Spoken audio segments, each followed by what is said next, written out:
milew ci benn ambulance donc daal di def yor dispositif bu am solo bëgg surprendre jeunes yi comme ni ngeen ko gisee fii actuellement jeunes yi dañu bloqué fépp donc pour am accès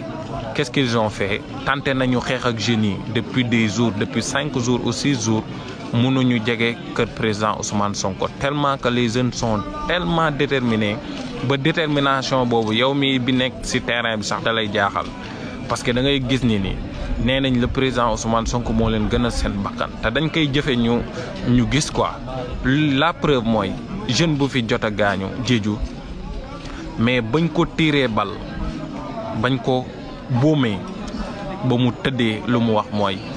je sais que sama mission jeex na fi mais yéen continuer leen mission bi ndax le président Ousmane Sonko waruñu ko tëj le président Ousmane Sonko dañ ko war a protéger ndax moo melo askan bi la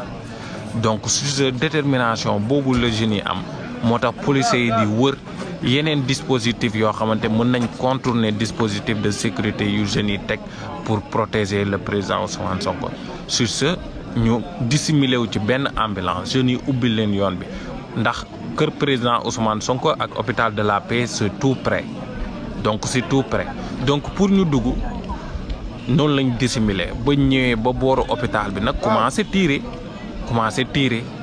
donc dóor ay grenades lacrymogènes yi xam nga